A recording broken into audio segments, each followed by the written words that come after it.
రాజశేఖర కవి కృత ప్రకృత నాటిక కర్పూర మంజరి. దీనికి వ్యావహారిక తెలుగు అనువాదం చేసినవారు శ్రీమతి భారతి. ఈ పుస్తకాన్ని ప్రచురించినవారు త్వరగా కృష్ణ కుమార్ గారు. ఆయన చాలా మంచి మంచి పుస్తకాలు సొంత ఖర్చుతో ప్రచురించారు. ఆ పుస్తకాలన్నీ నాకు పంపారు. ఈ మధ్యనే నాకు వచ్చినాయి. కర్పూర మంజరి తొలి చూపు. ఎక్కడ మొదలు పెట్టాలి? తెలుగు కవితో మొదలు పెడదాం.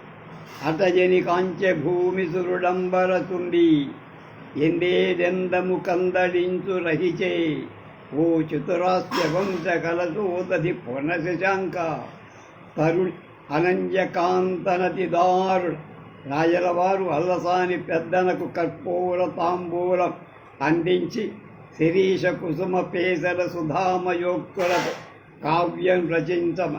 శిరీష కుసుమ పేసల సుధామయ ఉక్కుల దిరిశన పువ్వు కాగితపు పువ్వు లా సుకుమారమై ఉండి అమృతాలు చిందే వచనాలు అల్లసాని కవిత్వం అలా ఉంటుంది. సంస్కృత ప్రాకృతాలు అల్లసాని పెద్దనకు సమాంతరంగా మధురమైన సుకుమారమైన వాక్కులను కలిగే కావ్యకవి కవిరాజు ఎవరున్నారు? ఈ ప్రశ్నకు సమాధానం రాజశేఖర కవి.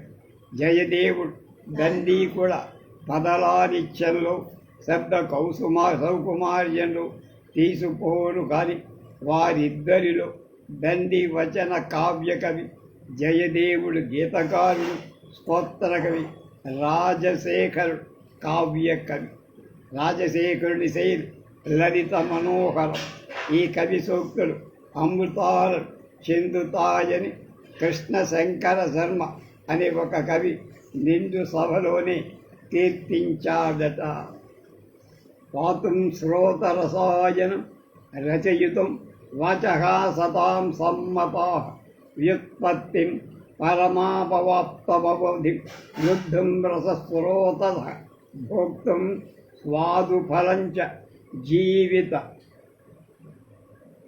తరోర్యజ్ఞస్తి కేతే కౌతుకం తత్ భ్రాతః శృణు రాజశేఖర కవి సూక్తి సుధాస్యందిరి. శ్రోతరసాయనాన్ని గ్రోలటాన్ని, సత్పురుషులు మెచ్చిన వాక్కులు రుచించటాన్ని, గొప్ప వ్యుత్పత్తి సంపాదించుకోవటాన్ని, రసప్రవాహ పరమావధి జీవితమని తరువు యొక్క మధుర ఫలాలు అనుభవించటానికి ఆశ ఉందా?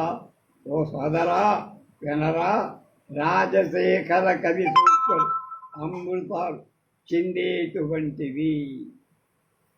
అల్లసాని వారివి సుధామయోక్తులు అయితే రాజశేఖరుడివి సుధాస్యందినీ. ఇక్కడ ఇద్దరు కవులలో సామ్యాలు ఎక్కువ. వాటిని అనుసరించడం లక్ష్యం కాకపోయినా ఒకటి రెండు ఉదాహరణ చూద్దాం. ఆపై మన కావ్యానికి వద్దాం. మను చరిత్రలో కావ్యనాయిక వరూధిని అడ్రస్ తెలిపే పద్యం మృగమద సౌరభ విభవ ద్విగుణి ఘనసార సాంద్ర వీధి గంధస్థగితేతర పరిమళమై మగువ పొలుపు తెలుపు నొక్క మారుతము వలసెన్. ఒక పాలు కస్తూరి, రెండు పాళ్ళ కర్పూరం దట్టించిన తాంబూలపు పరిమళాన్ని కప్పేస్తూ అమ్మాయి అడ్రస్ అది అని చెప్పే పరిమళం ఒకటి ఆ అమ్మాయి ఉన్న వైపు నుంచి ప్రవరాత్రుడి వైపుకి వీచిందట.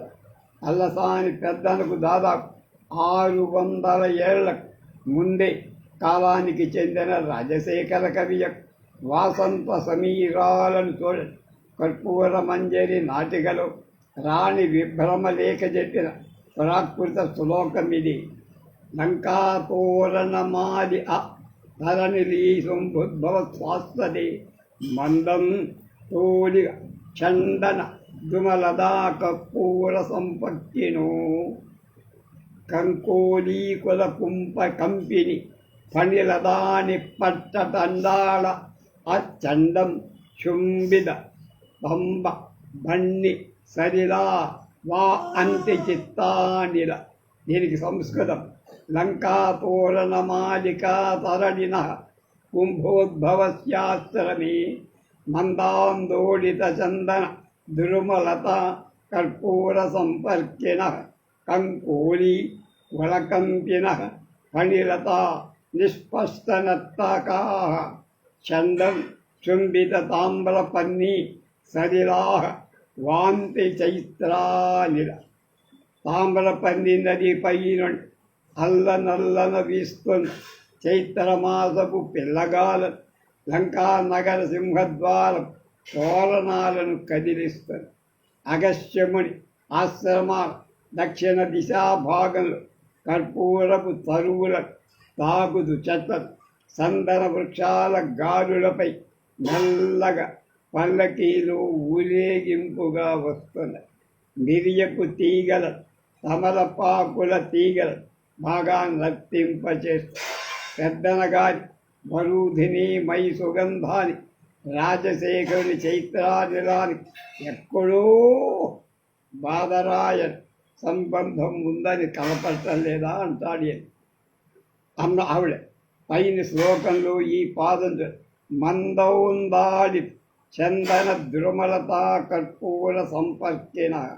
మందా మెల్లగా ఆందోళిత పల్లకీలో ఊరేగింపబడి చందన ద్రుమలత చందన ద్రుమపు తీవల అంటే మంచి గంధపు చెట్ల యొక్క తీవల కర్పూరము యొక్క సంపర్కిన స్పర్శ కలిగి చైత్రానిల వసంత సమీరాలు వసంతపు మాసపు పిల్లగాలు అని అర్థం.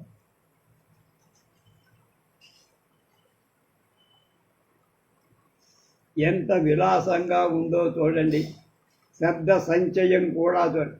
మందందోలి చందన దుమలద కర్పూర సంపర్కినో మందాందోళి చందన ద్రుమలద కర్పూర సంపర్కిన. ఒక్క మహాప్రాణాక్షర పరుషమైన శబ్దం లేక ఒకే ఒక్క సంయుక్తాక్షరితో ఏదో పల్లకీలు సందనపు గాలి అల్లనల్లన తేలుతూ వస్తున్నట్లుగా శబ్ద సంచయం భావాన్ని పల్లకీలో ఊరేగిస్తున్నట్లుగా అపురూపంగా లేదా ఏ కవి శబ్దాలైతే భావాన్ని ఉత్కృష్టంగా ప్రకాశింపచేస్తాయో ఆ కవిని వశ్యవాక్కు అని లేదా కవిరాజు అనుకోవాలి. ఇంకొక ప్రస్తావం మందా సాధారణంగా పూర్ణానుస్వారం తర్వాత వచ్చిన సజరాక్షర గజడదవ పద్యపు సౌకుమార్యాన్ని పెంపొందిస్తాయి. ఇది కవిత్వ నిర్మాణంలో ఒక చిన్న కీలు. దీనికి తెలుగు సంస్కృత కావ్యాలలో ఎన్నో ప్రముఖమైన ఉదాహరణలున్నాయి.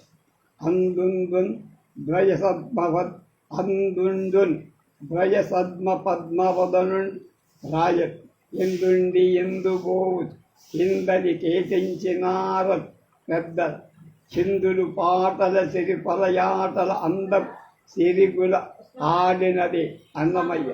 వందారు బృందారక మందార గురాది కవి మందారమాల సలిల చందనంబులందు పై దొరగన్ ఈ క్రమంలో మందాందోళిత ఆ పద్యపాదం వినగానే ఇందేడెందము కందడిందు రగిచే అందటువంటి పెద్దన మణిచరిత్ర పద్యం కనుక రాజశేఖర కవి మరొక శ్లోకం రణంతమణిదేవురం జనంతహారక్షణం కలక్వణిత కింకిని కుహర మేఘలాడంబరం విలోల బల అవరీజనిర మంజు సింజారవం నకస్స నడమోహనం ససి ముహి ఇందూళనం. దీనికి ఛాయ రణిన్మణినూపర జల జనాయమాన ఆరక్షణం కలక్వణిత కింకినీ ముఖర మేఖలాడంబరము విలోల వలయావడి జనిత మంజు సింజారవం నకస్య మనోమోహనం శశిముఖ్యా హిందోళనం. కర్పూర మంజరి ఉయ్యాలూగుతో ఆ వన్నెలాడి కాలి అందరు ధరించిన హారాలు జన జన సవ్వడి చేస్తారు. ఇంకా ఆమె వడ్డాణానికి కట్టి చిన్న చిన్న సువర్ణ గంటిగా కంకణపు మంజురవాలు మధురంగా ఉన్న చంద్రముఖి అయిన ఆ చిన్నదాని ఉయ్యాల అక్కడ ఎవరి మనస్సును దోచుకోదు. గీతి సౌందర్యం, అనుప్రాస సౌందర్యం ఒక్క తోట కలవడం చూడాలంటే ఈ పట్టకంలోంచి ప్రిజంలోంచి చూడచ్చు అని పుల్లెల రామచంద్రుడు శ్రీరామచంద్రుడు వ్యాఖ్య పై శ్లోకాన్ని ఉటంకిస్తూ ఒకటి. ఈ శ్లోకం ఆ దృశ్యాన్ని పద్య భావాన్ని ఉద్యోజిస్తోంది. విలోల వలయావళీజనిత మంజు సింజారవ ఎంత సుకుమారంగా ఉందో. అమ్మాయిలు నడుస్తుంటే గజ్జెలు గలగలలాడుతూ చేసి మధుర నాదాలు చేసే నూపుల శబ్దాల హంసలు విభ్రమం చెందుతాయ. సంస్కృతంలో ఓ కవి సమయం దాదాపుగా ఇలాంటి ఘట్టాలను ఇది సాధారణ. ఈ కవి ఆ కవి సమయాన్ని ఈ శ్లోకంలో ఉపయోగించలా, బదులుగా కంకణరవమని వర్ణించి కారణం ఇది దృశ్య కావ్యం కావాలి. ఓ అమ్మాయి ఉయ్యాల ఊగుతుంటే ఆమె ప్రియుడు దాన్ని చూసి వర్ణించడం మనోహరమై సుకుమార శృంగారం. సరిగ్గా ఇటువంటిది కాకపోయినా స్వరోచి సంభవంలో స్వరోచి ఆ వృత్తాంతంలో ఓ అమ్మని తన అందెలపై విసుక్కోవడం, అంచెలు కాలి తొడుపై సన నీవు గదం ఎక్కడ అమ్మని ఓ అందగాన్ చూడాలన్న తలంపుదో అందరూ అడ్డుపడుతున్నాయని విసుక్కుంటారు. కొంచెం సంస్కృతంలో మాఘ కవి పోలిక అలా ఉంది.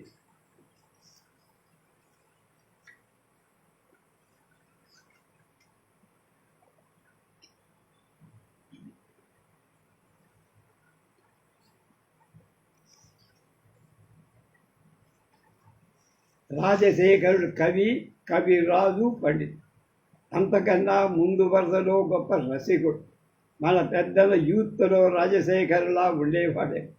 ఈ రాజశేఖరుడు బాలరామాయణం, బాలభారతం, వృద్ధ భంజిక, కర్పూర మంజరి అనే నాలుగు నాటకాలు, కావ్యమీమాంస అనే విలక్షణ లక్షణ గ్రంథాలు రాశారు. ఇంకా ఏవో గ్రంథాలు రచించాడంటారు కానీ అడ్రస్సులు లేవు. పట్టకం అంటే ఏమిటి? సట్టకం అంటే పూర్తిగా ప్రాకృత భాషలో రచించిన నాటిక లాంటి. నాట్యశాస్త్ర ప్రకారం సంస్కృతంలో 10 రకాల నాటకాలు ఉన్నాయి. అందులో నాటకాన్ని ప్రకరణాన్ని చేర్చిన ప్రక్రియ నాటిక అన్నారు. ఆ నాటిక లక్షణాలు ఏమిటంటే నాయకుడు హీరో ధీర లలితుడై ఉండాలి. నిశ్చింతో ధీర లలిత కళాసక్త సుఖీ మృదు. ధీర లలితుడు నిశ్చింతగా జీవిస్తూ కళలపై మక్కువలో ఉండాలి. అతడు సుఖభోగానురక్తుడు, మృదు భాషి, మృదువర్త. కథ ఉత్పాద్యమై ఉండాలి. అంటే అంతకుముందు ఎవడు రాసింది కాదు, కొత్తగా. అలాగే నాయిక అంతఃపుర కన్య లేదా గాయని, నాట్యకర్త అయి ఉండాలి. శృంగార రసప్రధానం, 4 అంకాలు కనీసం. స్త్రీ పాత్రలు ఎక్కువ, అభినయ లలితంగా ఉండాలి. కైశికీ వృత్తి అంటారు. కర్పూరం నృత్య గీత పాఠ్యభరితమై ఉండాలి. అవమర్శ సంధి ఛాయామాత్రంగా, అంటే చివరి అంకాన మరీ మితిమీరిన మెలోడ్రామా ఉండరాదు. చివరిన నాటిక అంతంలో నాయకుడి రతి పురస్సరమైన రాజ్య ప్రాప్తి రావాలి. పూర్వనాయిక దంభం, క్రోధం వంటి లక్షణాలు. నాయిక ద్వితీయన పరివేష్టితగా ఉండదు. నాట్యశాస్త్రం 18 అధ్యాయంలో పేర్కొని ఉన్న ఈ నాటిక లక్షణాలు ప్రక్షిప్తమని ఒక వాదం ఉంది. నాట్యశాస్త్రము కాలంలో భరతుడు 10 రకాల నాటక భేదాలు చెప్పారు. నాట్యశాస్త్రం జనించదు ఎన్నో వందల ఏళ్ల తర్వాత. క్రీస్తు శకం 11వ శతాబ్దానికి అభినవగుప్తు ఈ శాస్త్రానికి వ్యాఖ్యానాన్ని అభినవ భారత్ అనే పేరుతో రచించి ఈ అభినవ భారతిలో నాటిక లక్షణాల వ్యాఖ్యానం ఉండటం చేత అభినవ భారతికి కాలాన్ని కొంతకాలం ముందు నాటిక ఏర్పడి ఉండాలి అని కొందరు చెప్పారు. ఇది పూర్తి నిజం కాదు. బౌద్ధం ప్రాభవంలో ఉన్న కాలంలోనే నాటికలు కర్పూర మంజరి రచనలో పైన పేర్కొన్న లక్షణాలన్నీ దాదాపుగా ఉన్నాయి.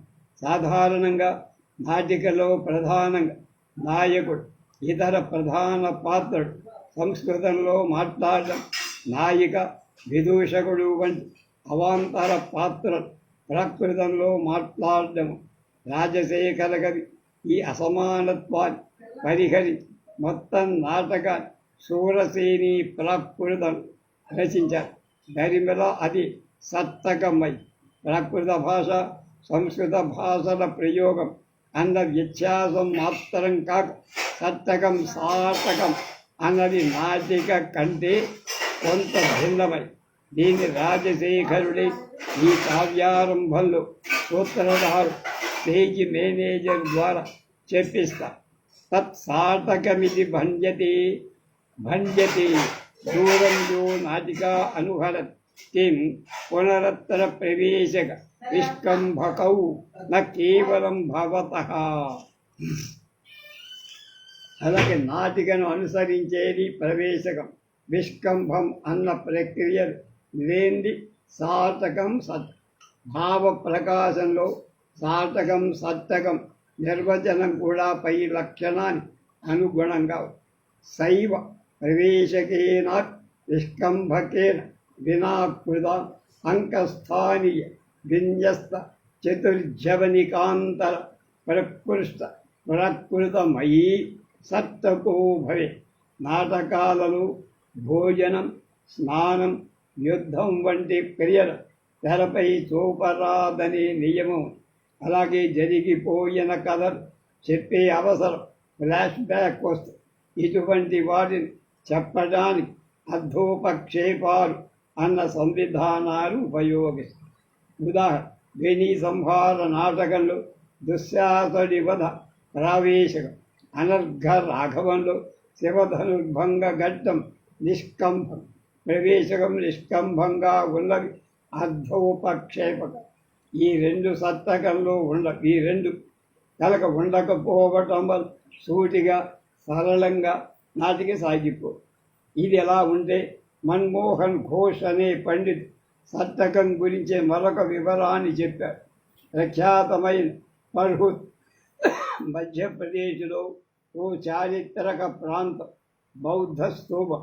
అక్కడ దొరికిన తామ్ర శాసనాలు సాడిక అనే శబ్దాలతో కూడిన నృత్య నాట్య ప్రక్రియల గురించి అక్కడ ఉందట.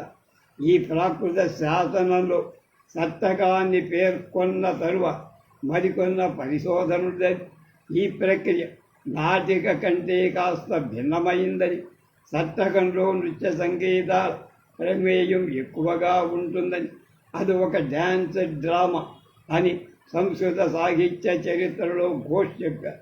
కర్పూర మంజరి నాటకంలో 4వ అంకంలో చచ్చరి అన్న నృత్య ప్రస్తావన ఉంది. బహుశా ఈ నృత్య ప్రస్తావన వచ్చిన ప్రాచీన కాలం తెరపై నృత్యం కూడా చేసి ఉండేవాడు.